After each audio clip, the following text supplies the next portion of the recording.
नमस्कार, ABC channel में आपका स्वागत है। मैं हूं सचिन श्रीवास्तव और आप मेरे साथ देखेंगे आजमगढ़ से जुड़ी खबरें। आइए नजर डाल लेते हैं आज की खास खबरों पर।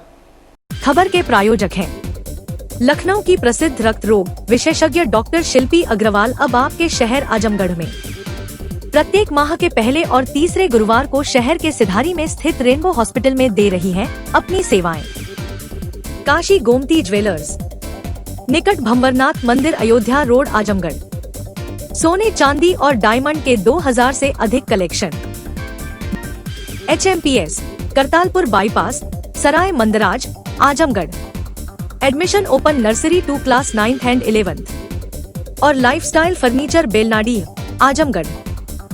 जिला मजिस्ट्रेट के आदेश पर जियनपुर कोतवाली पुलिस ने गैंगस्टर एक्ट के तहत प्रदेश स्तर पर चिन्हित माफिया ध्रुव सिंह उर्फ कुंटू सिंह की अवैध रूप से अर्जित संपत्ति को कुर्क किया। इस संपत्ति का सर्किल रेट 17,46,400 रुपए है, जबकि वर्तमान बाजार मूल्य लगभग 1 करोड़ रुपए आका गया है। एसपी ग्रामीण चिराग जैन ने बताया कि ध्रुव सिंह उर्फ कुंटू सिंह जियनपुर कोतवाली क्षेत्र के छपरा सुल्तानपुर गांव का निवासी है, जो IR गैंग 36/2024 का लीडर है।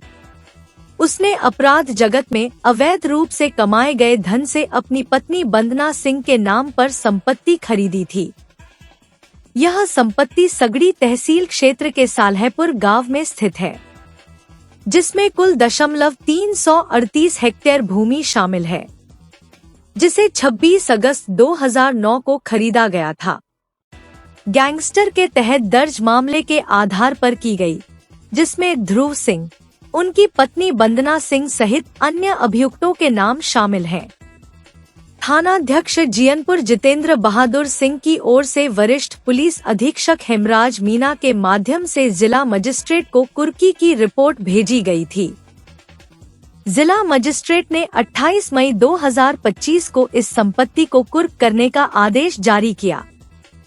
30 मई 2025 को नायब तहसीलदार विवेकानंद, क्षेत्राधिकारी सगड़ी शुभम तोदी, थानाध्यक्ष जितेंद्र बहादुर सिंह और हल्का लेखपाल सुधीर कुमार जायसवाल के नेतृत्व में पुलिस टीम ने उक्त संपत्ति को कुर्क कर लिया। देखिए, थाना जियनपुर के अंतर्गत वर्ष 2022 में माफिया कुंटू सिंह के ऊपर गैंगस्टर के अंतर्गत मुकदमा दर्ज किया गया था, जिसमें उनकी पत्नी वंदना सिंह भी एक सदस्य थी।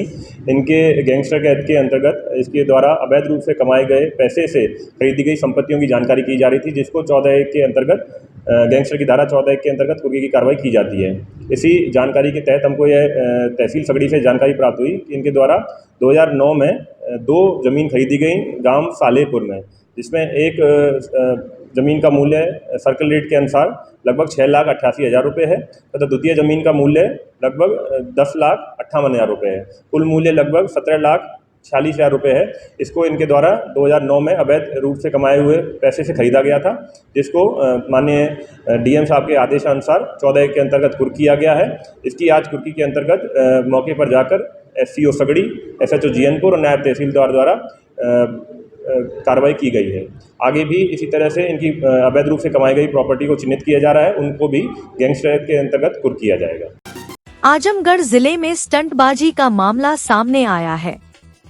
हाईवे पर तेज रफ्तार कार में सवार युवकों का स्टंट करते हुए वीडियो सोशल मीडिया पर तेजी से वायरल हो रहा है। वीडियो में कुछ युवक कार की छत पर बैठे हुए हैं, वहीं सन विंडो से बाहर निकलकर हाथ लहराकर खतरनाक तरीके से स्टंट करते नजर आ रहे हैं। पुलिस सोशल मीडिया पर वायरल वीडियो को संज्ञान में लेते हुए जांच में जुट गई है। सोशल मीडिया पर वीडियो वायरल होते ही पुलिस ने इसे संज्ञान में लिया है। पुलिस युवकों की तलाश कर रही है। अलग अलग कार में आधा दर्जन से अधिक युवकों का पुलिस पता लगा रही है। वायरल वीडियो में देखा जा सकता है कि एक काली रंग की कार तेज गति से हाईवे पर फर्राटा भर रही है। कार की खिड़कियों से युवक बाहर निकलकर बैठे हैं, जबकि 2 अन्य युवक कार की छत पर बैठकर हुड़दंग मचा रहा है। कार चालक भी तेज गति से गाड़ी को खतरनाक तरीके से चला रहा है, जिससे अन्य वाहन चालकों को परेशानी हो रही थी।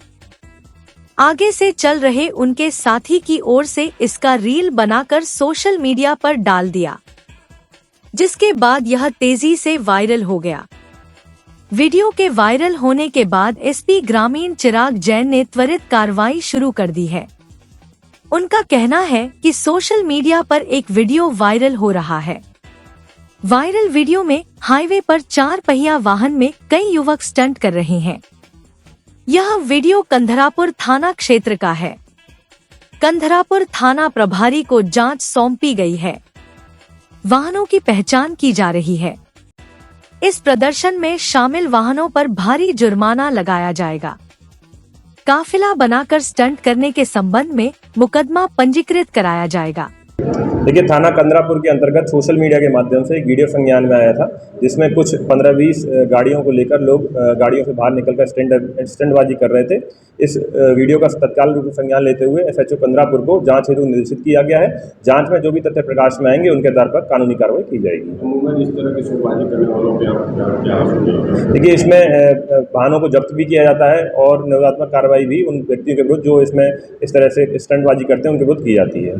आजमगढ़ के देवगांव कोतवाली क्षेत्र के मिर्जापुर मोहल्ले में गुरुवार रात एक मामूली कहासुनी ने हिंसक रूप ले लिया, जिसमें सिगरेट खरीदने गए 19 वर्षीय युवक आदित्य सेठ की कथित तौर पर दुकानदारों ने पिटाई कर दी।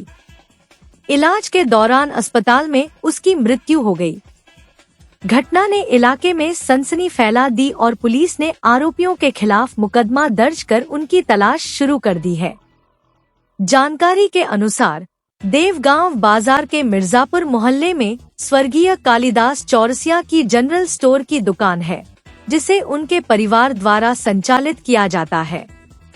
बृहस्पतिवार की रात करीब 9 बजे मिर्जापुर निवासी आदित्य सेठ उम्र 19 वर्ष दुकान पर सिगरेट खरीदने गया था। किसी बात को लेकर दुकानदारों से उसकी कहासुनी हो गई, जो देखते ही देखते मारपीट में बदल गई। आरोप है कि दुकानदार के 3 पुत्रों सनोहर, मनोहर, पिंटू और उनकी मां ने मिलकर आदित्य पर लाठी डंडों से हमला कर दिया, जिससे वह गंभीर रूप से घायल हो गया। घायल अवस्था में आरोपियों ने आदित्य को संयुक्त 100 शैय्या अस्पताल लालगंज पहुंचाया, जहां डॉक्टरों ने उसे मृत घोषित कर दिया। इसके बाद आरोपी आदित्य को अस्पताल में छोड़कर फरार हो गए। घटना की सूचना मिलने पर परिजन और स्थानीय लोग अस्पताल पहुंचे और पुलिस को सूचित किया। मौके पर पहुंची पुलिस ने शव को कब्जे में लेकर पोस्टमार्टम के लिए भेज दिया। मृतक के भाई सत्यम सेठ ने बताया कि मेरा भाई आदित्य सिगरेट लेने गया था।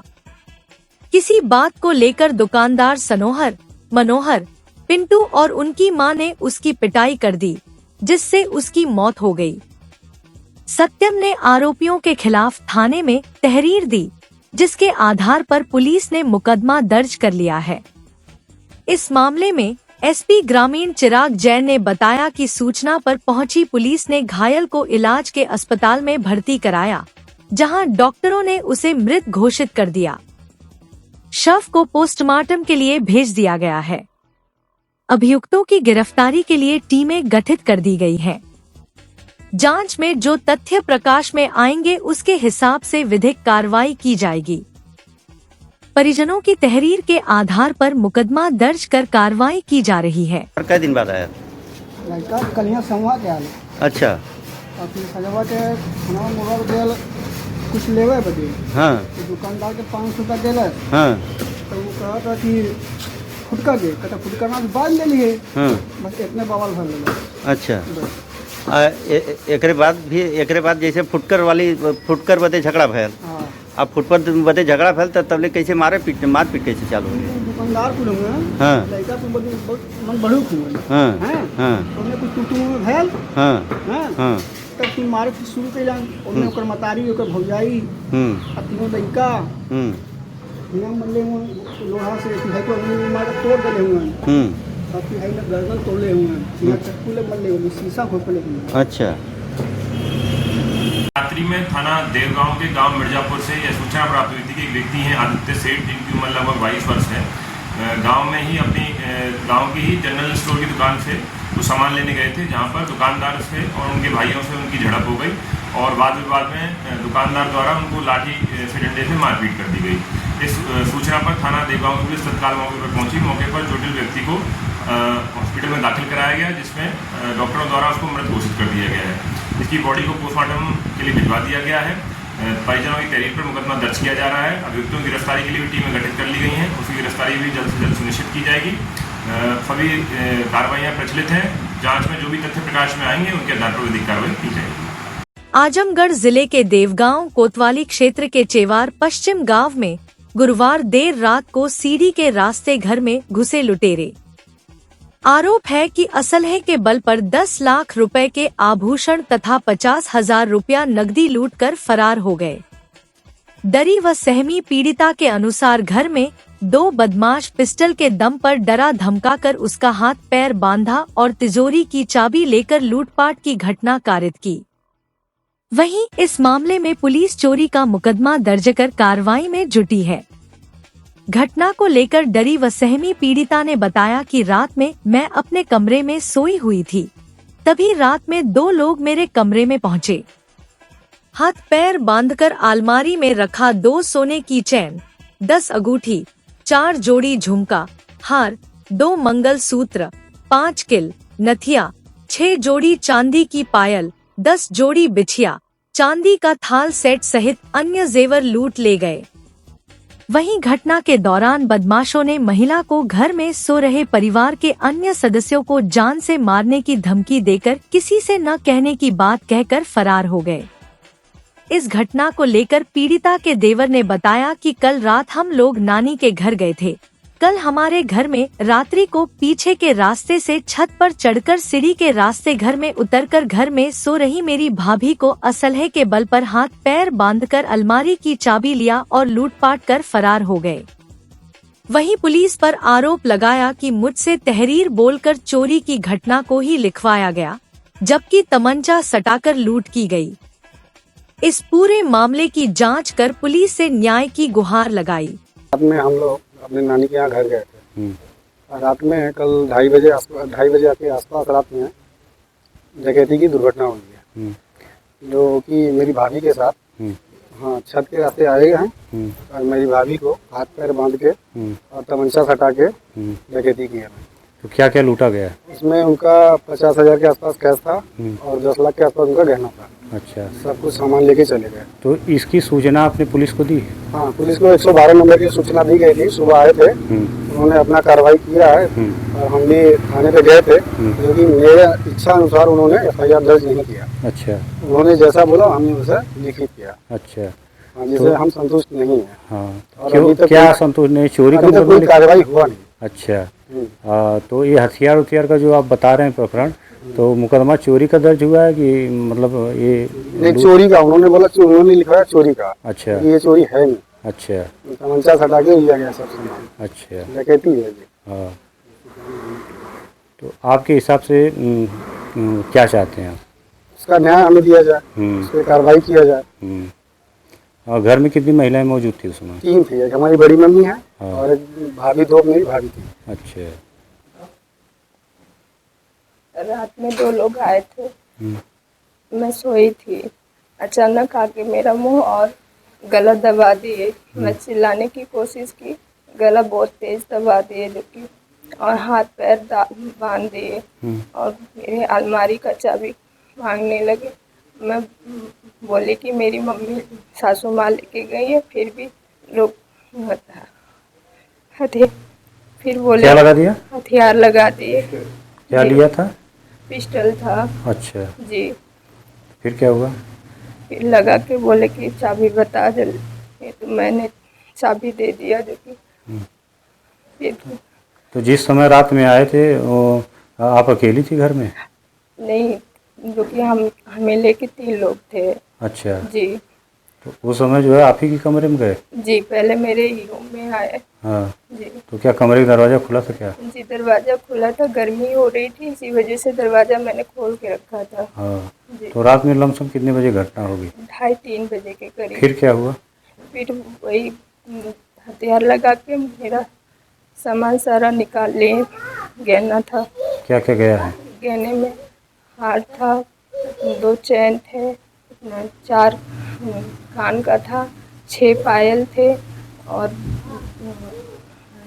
चैन थे 2 और 6 अंगूठी थी और चांदी का सेट था जो कि चूड़ी थी, मंगलसूत्र था। तो ये सब कहाँ रखा था? सब ये अलमारी में लॉकर में रखे थे बंद करके। पैसा भी कुछ गया है? जी 50,000 रुपये। कहाँ रखा था? वो भी लॉकर में। तो जिस समय घटना हुई घर में कौन कौन मौजूद था? घर में बड़ी मम्मी थी, उनकी बड़ी बहू थी, छोटी बहू थी और मैं थी। तो वो लोग कहाँ सो रहे थे? वो लोग बगल वाले रूम में सो रहे थे। हाँ, तो फिर क्या हुआ? पैसा वैसा ले लिए? तो सब ले लिए, मेरा हाथ सब बांध दिए थे, हाँ। गला दाब दिए थे जो कि मैं आवाज़ ना निकाल पाऊँ। फिर मुझे जो कि गला दाबे थे, पानी ला के मेरा गला साफ किए। फिर इसके बाद मेरा हाथ पैर छोड़ के मुझे डरा धमका के कि मैं कुछ ना बोलूं, नहीं तो मैं बड़ी मम्मी को और छोटी बहू को, मतलब उनकी छोटी बहू को मार दूंगा। क्या बोली? जी। तो मैं डर गई, बोले कि शोर मत मचाना, नहीं तो उन दोनों को मैं मार दूंगा। इसलिए मैं चुप हो गई और मुझे बाहर से लोग बंद कर दिए, मेरा मोबाइल भी बाहर ले लिए। मैं मोबाइल ढूंढ रही थी, नहीं मिला। फिर यहाँ पे बड़ी मम्मी के पास लोग आए, फिर भाभी जो कि उन्हें महसूस हुआ कि कोई आया है, वो जगी थी, उनका छोटा बच्चा था और जिसे प्यास लगी थी उसी को पानी पिलाने के वो में जगी थी। उन्हें एहसास हुआ कि कोई है, वो बोले कि कोई मतलब कोई है क्या, कोई है क्या, तो वो लोग भागने लगे। वो डायरेक्ट उन्हें एहसास हुआ तो डायरेक्ट छत की तरफ भागी, जो कि वहाँ पे शोर मचाई। तब आड़ पड़ोस कितने की संख्या में रहे होंगे? जो कि घर में तो 2 ही लोग आए थे। मैं हाँ जी। फिर शोर मचाई तो क्या हुआ?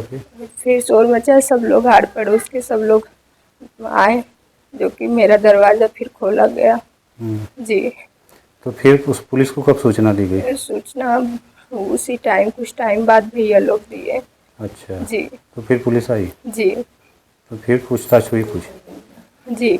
जिलाधिकारी रविंद्र कुमार की अध्यक्षता में शुक्रवार को कलेक्ट्रेट सभागार में आगामी 1 जून 2025 को होने वाली उत्तर प्रदेश संयुक्त प्रवेश परीक्षा बीएड 2025 की परीक्षा को सकुशल, निष्पक्ष एवं पारदर्शीपूर्ण तरीके से संपन्न कराने के दृष्टिगत सभी केंद्र व्यवस्थापकों, स्टेटिक मजिस्ट्रेट एवं पुलिस विभाग के साथ तैयारियों के संबंध में बैठक की गई।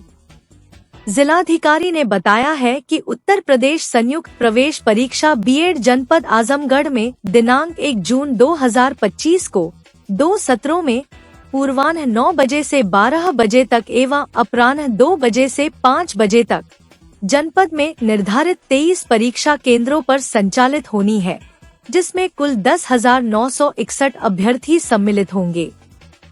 उक्त परीक्षा बुंदेलखंड विश्वविद्यालय झौसी द्वारा आयोजित कराया जा रहा है। उन्होंने निर्देशित किया है कि परीक्षा की शुचिता बनाए रखने के लिए शासनादेश में दी गई व्यवस्था के अनुसार 2 परीक्षा केंद्रों पर एक केंद्र प्रतिनिधि तथा प्रत्येक परीक्षा केंद्र पर एक स्टैटिक मजिस्ट्रेट तथा पर्याप्त संख्या में पुलिस बल की तैनाती सुनिश्चित करें। उन्होंने निर्देश दिया है कि निर्धारित परीक्षा केंद्रों पर परीक्षा की शुचिता बनाए रखने, परीक्षा केंद्रों का निरीक्षण करने एवं शांति विधि व्यवस्था सुनिश्चित करने व परीक्षा केंद्रों पर परीक्षा सामग्री पहुंचाने व परीक्षा के उपरांत संकलन हेतु केंद्र प्रतिनिधि एवं स्टैटिक मजिस्ट्रेट की तैनाती करना सुनिश्चित करें। उक्त के अतिरिक्त केंद्र प्रतिनिधियों की तैनाती आरक्षित के रूप में की गई है, जो परीक्षा तिथि को प्रातः 5 बजे कोषागार कार्यालय परिसर में उपस्थित रहेंगे। उन्होंने निर्देश दिया है कि सभी संबंधित केंद्र व्यवस्थापक केंद्र प्रतिनिधि स्टैटिक मजिस्ट्रेट बैठक के बाद अपने केंद्र का भ्रमण करना सुनिश्चित करें। जिलाधिकारी ने निर्देशित किया है कि प्रत्येक केंद्र पर कक्षों एवं फर्नीचर आदि को सैनिटाइज कराने की पर्याप्त व्यवस्था, प्रत्येक परीक्षार्थी कक्ष निरीक्षक एवं परीक्षा से संबंधित अन्य कर्मियों का इंफ्रारेड थर्मामीटर से तापमान लेने के उपरांत मास्क लगाकर ही परीक्षा केंद्र में प्रवेश किए जाने हेतु प्रभावी कार्यवाही सुनिश्चित करें। संबंधित केंद्र प्रतिनिधि दिनांक 1 जून 2025 को नगर प्रभारी नोडल परीक्षा अधिकारी अपर जिला मजिस्ट्रेट प्रशासन आजमगढ़ की देखरेख में प्रथम सत्र हेतु प्रश्न पत्र गोपनीय सामग्री प्रातः 5 बजे तथा द्वितीय सत्र हेतु पूर्वाह्न 9 बजे कोषागार से प्राप्त करेंगे एवं परीक्षा आरंभ होने के नियत समय से पूर्व उक्त गोपनीय पैकेट्स परीक्षा केंद्रों पर पहुंचाएंगे तथा इसकी सूचना महाराजा सुहेलदेव राज्य विश्वविद्यालय आजमगढ़ में स्थापित परीक्षा कंट्रोल रूम नंबर पर अवगत कराना सुनिश्चित करेंगे। इसके उपरांत अपने आवंटित परीक्षा केंद्रों पर भ्रमणशील रहकर परीक्षा को नकल विहीन सकुशल संपन्न कराना सुनिश्चित करेंगे। परीक्षा समाप्ति के पश्चात केंद्र प्रतिनिधि कोषागार से परीक्षा केंद्र को प्राप्त कराई गई परीक्षा सामग्री को सील कराकर केंद्राध्यक्षों के सहयोग से कोषागार कार्यालय तक सुरक्षित पहुंचाएंगे। उन्होंने समस्त स्टेटिक मजिस्ट्रेट को निर्देशित किया है कि परीक्षा केंद्र पर निर्धारित समय से पहुंचकर वहां बैठक व्यवस्था, स्वच्छता तथा सुरक्षा आदि की व्यवस्था तथा कक्ष निरीक्षकों के संबंध में पूर्व में ही पूर्ण जानकारी प्राप्त कर लें। परीक्षा तिथि 1 जून 2025 को परीक्षा केंद्र पर प्रातः 7 बजे तक प्रत्येक दशा में पहुंचकर महाराजा सुहेलदेव राज्य विश्वविद्यालय आजमगढ़ में स्थापित परीक्षा कंट्रोल रूम नंबर पर अवगत कराना सुनिश्चित करेंगे। जनपद में धारा 163 BNSS पूर्व धारा 144 CRPC पूर्व से ही प्रवृत्त है, जिसके दृष्टिगत परीक्षा केंद्रों के आसपास 200 मीटर की परिधि में और आवश्यकता पड़ने पर उसके बाहर भी केंद्र व्यवस्थापक, कक्ष निरीक्षक, परीक्षार्थी व ड्यूटी पर तैनात कर्मचारियों के अतिरिक्त कोई अन्य व्यक्ति प्रवेश नहीं करेगा तथा परीक्षा तिथि को 200 मीटर की परिधि में और आवश्यकता पड़ने पर उसके बाहर भी फोटो स्टेट कॉपियर की दुकानें एवं साइबर कैफे बंद रहेगी। कोई भी व्यक्ति या परीक्षार्थी किसी भी प्रकार का शस्त्रादि लेकर परीक्षा केंद्र में प्रवेश नहीं करेगा। उन्होंने कहा कि सभी परीक्षार्थियों के पास प्रवेश पत्र अवश्य हो। कोई भी व्यक्ति परीक्षा केंद्र परिसर के अंदर सेलुलर मोबाइल फोन, पेजर या अन्य कोई इलेक्ट्रॉनिक वस्तु लेकर प्रवेश नहीं करेगा। परीक्षा केंद्र के आसपास ध्वनि विस्तारक यंत्रों का प्रयोग तथा परीक्षा परिसर में मोबाइल फोन तथा परीक्षा अवधि में PCO, फैक्स व इंटरनेट या अन्य कोई इलेक्ट्रॉनिक वस्तु का संचालन पूर्णतया प्रतिबंधित रहेगा। उन्होंने निर्देशित किया है कि परीक्षा व्यवस्था से जुड़े समस्त अधिकारी कर्मचारीगण पूर्ण मनोयोग से सत्यनिष्ठा पूर्वक परीक्षा संपन्न कराना सुनिश्चित करेंगे। किसी भी कार्मिक की शिथिलता से उत्पन्न होने वाली समस्या के लिए भारतीय न्याय संहिता 2023 तथा उत्तर प्रदेश सार्वजनिक परीक्षा अनुचित साधनों का निवारण अधिनियम 2024 के सुसंगत प्राविधानों के अंतर्गत कार्यवाही अमल में लाई जाएगी। जिलाधिकारी ने कहा कि महिला परीक्षार्थियों की चेकिंग के लिए प्रत्येक परीक्षा केंद्रों पर 2 महिला आरक्षी की तैनाती सुनिश्चित करें। उन्होंने कहा कि परीक्षा के दिन देर से आने वाले परीक्षार्थियों की विशेष चेकिंग के उपरांत ही परीक्षा केंद्र में प्रवेश दें। उन्होंने सभी केंद्र व्यवस्थापकों को निर्देश दिया कि सभी परीक्षा केंद्रों पर लगा हुआ CCTV कैमरा सक्रिय होना चाहिए। जिलाधिकारी ने SP ट्रैफिक को निर्देश दिया कि जनपद में कहीं भी जाम की स्थिति नहीं होना चाहिए। उन्होंने कहा कि ड्यूटी में लगे समस्त अधिकारी कर्मचारियों के पास पहचान पत्र अवश्य होना चाहिए। उन्होंने कहा कि ड्यूटी में लगे कोई भी अधिकारी कर्मचारी छुट्टी पर नहीं रहेगा। उन्होंने कहा कि पर्यवेक्षक परीक्षा से एक दिन पूर्व परीक्षा केंद्रों का भ्रमण कर उसकी व्यवस्था देख लें। इसके साथ ही बुंदेलखंड विश्वविद्यालय झांसी से आए विश्वविद्यालय प्रतिनिधि डॉक्टर जाकिर अली और डॉक्टर बद्री गुप्ता ने प्रवेश परीक्षा से संबंधित विस्तृत जानकारी दी। Nodal coordinator professor Vijay Kumar Rai और जिला समन्वयक प्रोफेसर संत कुमार यादव ने सभी 23 केंद्रों के केंद्र व्यवस्थापकों को विश्वविद्यालय प्रतिनिधि के माध्यम से आवश्यक किट उपलब्ध कराई। अपर जिलाधिकारी प्रशासन राहुल विश्वकर्मा द्वारा परीक्षा के संबंध में विस्तृत जानकारी से सभी को अवगत कराया। बैठक में पुलिस अधीक्षक ग्रामीण चिराग जैन, मुख्य कोषाधिकारी अनुराग श्रीवास्तव, सभी केंद्र व्यवस्था, स्टेटिक मजिस्ट्रेट एवं समस्त संबंधित अधिकारी उपस्थित रहे। सिख धर्म के 5वें गुरु शहीदों के सरताज श्री गुरु अर्जुन देव जी महाराज का 419वां शहीदी पर्व शुक्रवार को जिले के विभिन्न गुरुद्वारों और प्रमुख स्थलों पर बड़ी श्रद्धा और सेवा भावना के साथ मनाया गया। इस अवसर पर श्रद्धालुओं ने गुरुजी की शिक्षाओं को स्मरण करते हुए ठंडी छबील यानी मीठी लस्सी का वितरण कर मानवता की सेवा का संदेश दिया। गुरु अर्जुन देव जी ने सिख धर्म की आधारशिला को मजबूत करते हुए श्री गुरु ग्रंथ साहिब जी की संपादन कराई थी और श्री हरमंदिर साहिब अमृतसर में इसका प्रथम प्रकाश किया था। उनके समर्पण, त्याग और बलिदान की गाथा आज भी करोड़ों लोगों को मानवता और सेवा की राह पर चलने की प्रेरणा देती है। इतिहास गवाह है कि 1606 ईस्वी में मुगल शासक जहांगीर के आदेश पर गुरुजी को अमानवीय यातनाएं दी गईं। कभी उबलते पानी में डाला गया, कभी जलते तवे पर बैठाया गया और गर्म रेत से उनका शरीर झुलसा दिया गया।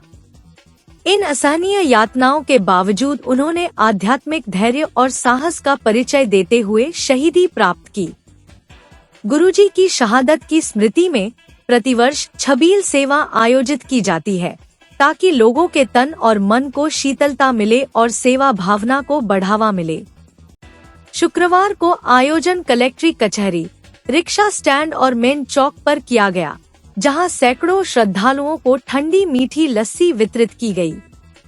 इस कार्यक्रम का नेतृत्व जत्थेदार सतनाम सिंह, प्रबंधक सुरेंद्र सिंह, टोनी अरोरा, राजेश अरोरा, सनी सिंह, कन्हैया सिंह समेत कई समाज सेवियों ने किया। संगतों के सामूहिक सहयोग से आयोजन अत्यंत सफल और प्रभावशाली रहा। हम लोग सिख समाज, मैं जथेदार सतनाम सिंह, गुरुद्वारा चरण पादुका साहिब, गुरुद्वारा गुरु नानक दरबार बिठल घाट, समूह साध संगत आजमगढ़ की तरफ से आज धन धन साहिब श्री गुरु अर्जन देव महाराज जी, जिन्होंने आज के दिन ऐसी महान शहादत देते हुए बहुत बड़ा काम किया, जिनके उपलक्ष्य में आज शहीदी पर्व हम लोग मना रहे हैं आजमगढ़। और ये ठंडे मीठे शरबत शबील जो लगी हुई है, आजमगढ़ के समूह जन सेवा में हम लोग सब सिख समाज जुटा है। और ये जो आज का दिन जो जहांगीर बादशाह की हुकूमत के मद्देनज़र रखते हुए धन गुरु अर्जन देव महाराज जी को एक बहुत तत्ती तवी पे बिठा करके ऊपर से गरम रेता बालू डाल करके जो बहुत तसीहे दिए गए, तो गुरु महाराज जी ने 13 पाना मीठा लागे हर नाम पदार्थ नानक मांगे, ऐसा संदेश देते हुए आज उन्होंने शहीदी दी। उसके उपलक्ष्य में आज हम लोग कलेक्ट्री कचहरी सिख समाज की ओर से शरबत, चने का प्रसाद और कड़ा प्रसाद का वितरण होकर के हम सब लोग ये सेवा निभा रहे हैं। गुरु महाराज सबको ऐसे महान शहीदों की, महान गुरुओं के जो हमारे पर्व हैं, इस तरीके से हम लोग सब लोग मिल कर के मनाते रहें। वाहिगुरु जी का खालसा, वाहिगुरु जी की फतेह। आजमगढ़ सदर तहसील क्षेत्र के समेंदा नोनरा गांव के दर्जनों ग्रामीणों ने गांव के मुख्य रास्ते को लेकर उत्पन्न समस्याओं को लेकर जिलाधिकारी को एक ज्ञापन सौंपा। ग्रामीणों ने आरोप लगाया कि वर्षों से आवागमन में इस्तेमाल हो रहे इस एकमात्र रास्ते को ग्राम प्रधान और लेखपाल की मिलीभगत से बीचों बीच से खुदवाकर बाधित कर दिया गया है। ग्रामीणों का कहना है कि यह रास्ता बीते करीब 50 वर्षों से गांव वासियों द्वारा नियमित रूप से उपयोग में लाया जा रहा है और यही गांव में आने जाने का एकमात्र मार्ग है। लेकिन अब इस रास्ते को लेकर यह दावा किया जा रहा है कि यह भूमि बाहा खाते में दर्ज है। ज्ञापन में ग्रामीणों ने मांग की है कि जिस गाटा संख्या 1768 पर यह रास्ता स्थित है, उसे राजस्व अभिलेखों में रास्ता के खाते में दर्ज किया जाए, ताकि भविष्य में किसी भी प्रकार का विवाद न हो और गांव के सभी नागरिकों को निर्बाध आवागमन सुनिश्चित किया जा सके। ग्रामीणों का यह भी कहना है कि रास्ता बंद होने से बच्चों को स्कूल जाने, बुजुर्गों को इलाज के लिए और किसानों को खेतों तक पहुंचने में भारी कठिनाइयों का सामना करना पड़ रहा है। यही मामला है कि हम लोग का रोड था और वहाँ अधिकारी और नेकपाल सब लोग ने मिलकर वहाँ पे नाला खनवा दिए हैं और हम लोग के बच्चों को पढ़ने के लिए दिक्कत हो रहा है। हम लोग को वहाँ पे रोड चाहिए। तो कितने साल से वो रोड वहाँ पे था? रोड तो था 40 साल से, फिर बना भी था, वो लोग खनवा दिए हैं सब। क्यों खनवाए हैं कुछ बताएं? वो लोग बोल रहे हैं यहाँ पे हमको पानी की जरूरत है। हम लोग की पानी की जरूरत नहीं है। तो उस गांव के लिए केवल वही एक ही रास्ता था? हाँ, एक ही रास्ता है और कोई रास्ता नहीं? नहीं, कोई रास्ता नहीं है, बस एक ही रास्ता है। हम लोग को पैदल जाने के लिए भी नहीं रास्ता है, नहीं साइकिल जा रही है, कुछ भी नहीं। तो अब कितनी कठिनाइयाँ पड़ रही हैं? बहुत कठिनाइयाँ है। बारिश हो जाएगी सर तो हम लोग बाहर भी नहीं जा पाएंगे, कुछ भी लेने के लिए सब्जी मसाला चाहे पढ़ने लिखने सब कुछ बंद हो जाएगा। कोई अपने खेत में भी पैर नहीं रखने दे रहा है वहाँ पे। तो आज आप डीएम साहब से मिले हैं? हाँ, मिले हैं। क्या बोल रहे हैं? अभी वो बोले हैं एप्लीकेशन डाल के जाओ, फिर हम भेजेंगे डीएम किसी को जांच करने के लिए। क्या चाहती हैं आप लोग? हम लोग चाहते हैं कि वो खाना हुआ है तो चाहे नाला डला के इस पे रोड बने, फिर चाहे रोड बन जाए। वहाँ जो पहले बहा का जरूरत नहीं थी, समय बहा खाना गया, मेन रास्ता थी पहले। कहाँ पे? कच्चा नोनरा ग्राम सभा में, अरे पूर्वा में, और कई पीढ़ियों से रास्ता है और बच्चों पहले आते थे पढ़ते थे। अभी भी वहाँ जनसंख्या बहुत ज़्यादा है और रास्ता पहले बहुत अच्छी थी। इस समय नेकपाल और प्रधान मनमानी करके उसमें बहा खनवा दिए हैं। आवागमन बहुत खतरनाक हो गया सर, बच्चे पढ़ नहीं पा रहे हैं, भविष्य खराब होगी। और सर आज हमारे घर तिलक है, तिलक में 700-800 आदमी आएंगे, कैसे आएंगे, बहुत समस्या है। कल बहन की शादी भी है, कल 1000 से 1200 व्यवस्था किया गया है, उसमें बहुत आने की दिक्कत हो रही है सर। बच्चे की भविष्य खराब हम लोग देखते हुए इसलिए आप सीएम साहब को धरना प्रदर्शन और दिए हैं और सर इसको किसी हालत में इसको रास्ता बनवानी पड़ेगी और बनवाना चाहिए सर।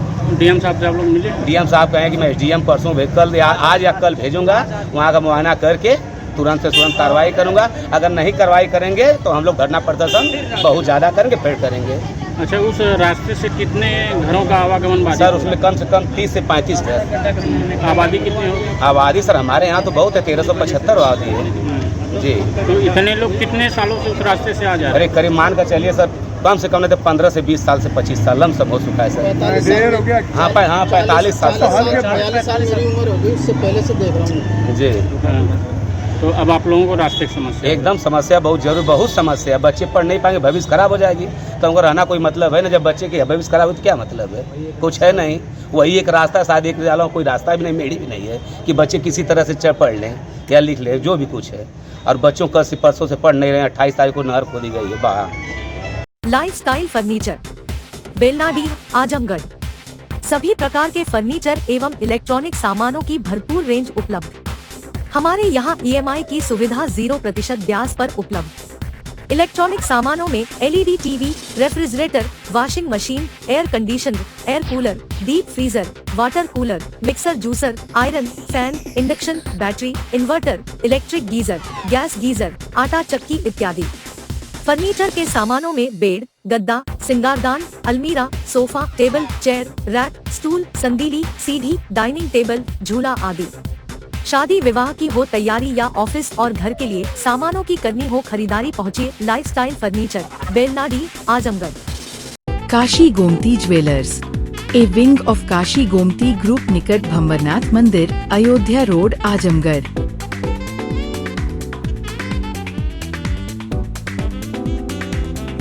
गोल्ड, डायमंड और सिल्वर की ज्वेलरी का विशाल संग्रह।